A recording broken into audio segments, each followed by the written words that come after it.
Salut à tous, le journal du foot de ce mardi 17 août.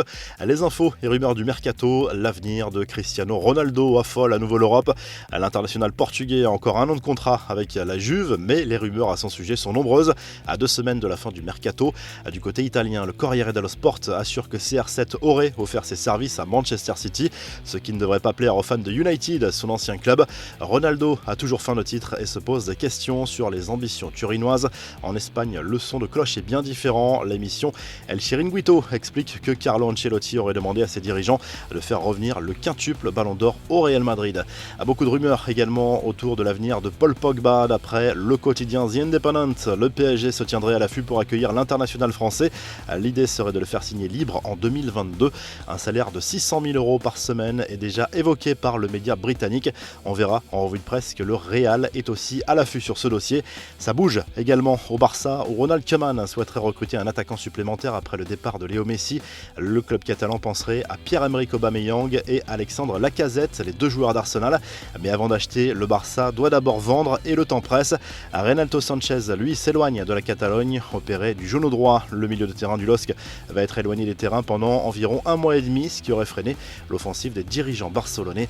Enfin, du côté de l'OL, on travaille toujours sur l'arrivée d'un latéral.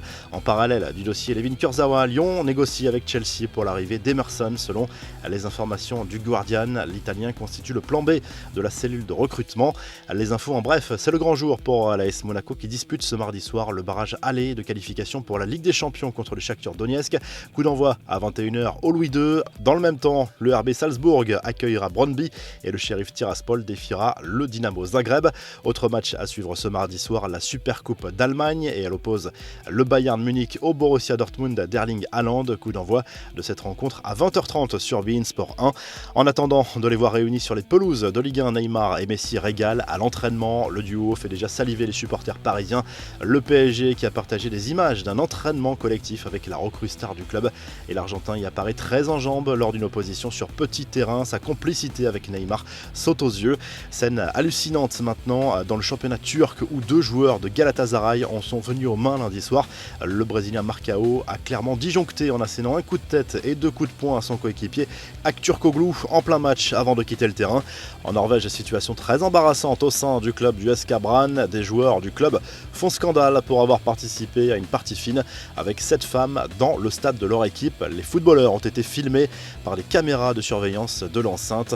Enfin, bonne nouvelle pour Lucas Hernandez, opéré du genou gauche après l'Euro. L'international français se rapproche d'un retour à la compétition. Le défenseur du Bayern Munich vient de reprendre l'entraînement avec les ballons et devrait retrouver les pelouses de Bundesliga après avoir récupéré une bonne condition physique. La revue de presse, le journal L'Équipe consacre sa une à la fin du mercato de l'OM, déjà très actif depuis le mois de juin.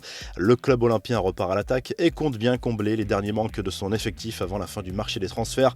En Italie, Tuttosport fait le point sur le marché des stars du foot et explique que Cristiano Ronaldo va honorer a priori sa dernière année de contrat avec la Juve avant, pourquoi pas, de rejoindre Messi à Paris en 2022, alors que Kylian Mbappé, lui, reste dans le flou à propos de son avenir. En Espagne, le Mundo Deportivo revient sur la conférence de presse tenue par le président du Barça, Joan Laporta, est notamment revenu sur la situation financière catastrophique du club en tapant sur son prédécesseur, Josep Maria Bartomeu.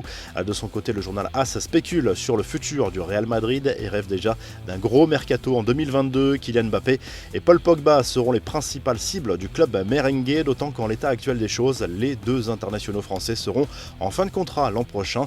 Les noms de Rudiger et Goretzka sont également cités. Très belle journée et à très vite pour un nouveau journal du foot.